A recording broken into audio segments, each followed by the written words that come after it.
For more on that, let's bring in Eric Wahlberg, author and journalist, joining us from Toronto. Mr. Wahlberg, thank you for your time.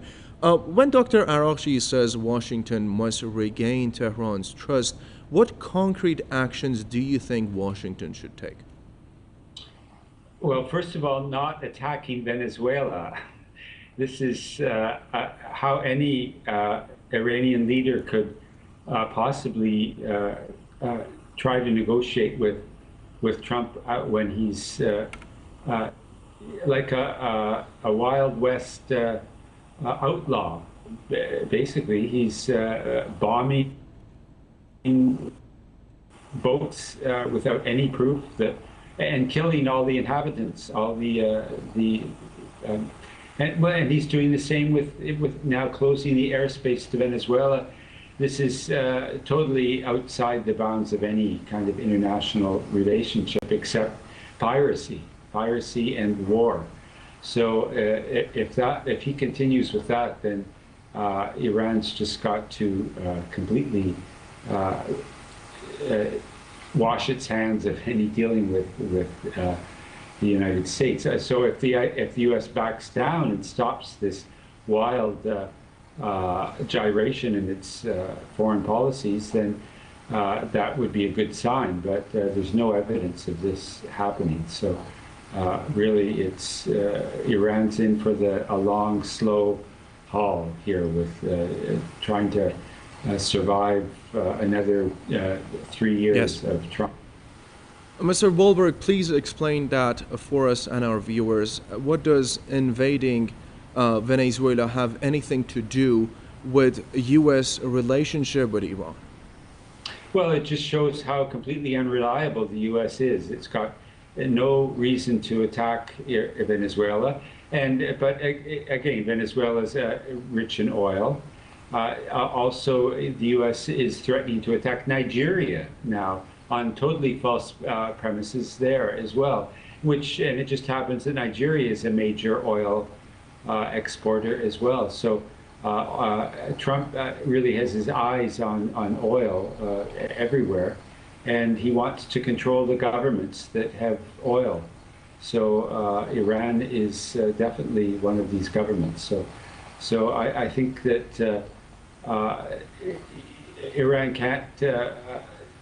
can't possibly put any faith in the U.S. In dealing with normal relations if it's doing this. I mean, Maduro has made it very clear he wants to lessen the hostilities. He wants to have some kind of positive relationship, but the U.S. has no interest. So if that's the case there, I think it's just doubly so with Iran. Yes. Now, given Trump's hardline posture and Israel's outsized influence on Trump's administration, do you see any chance of any kind of respectful, balanced, and realistic path to a dialogue between Tehran and Washington? No, I really think this is a very bad time to try to be optimistic.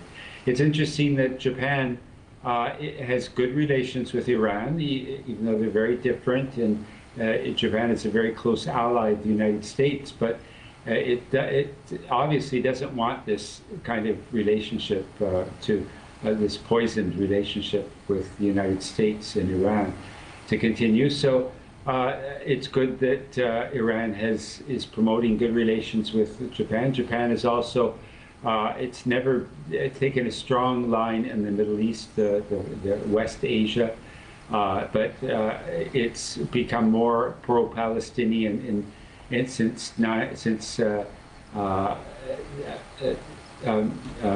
October 7th, and the subsequent genocide. Yes. It's asking for it's saying that it's going to abide by the ICC and the ICJ. I think that's a good sign. There's very strong pro-Palestinian Japanese popular movement. So perhaps these allies of the United States, like Japan, even Europe, is more and more pro Palestine and Yes. Iraq. She had a very good interview with the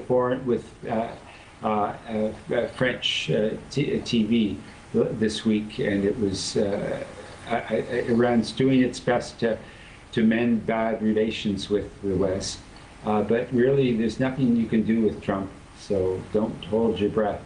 All right. So if meaningful negotiations are off the table, then what's the alternative?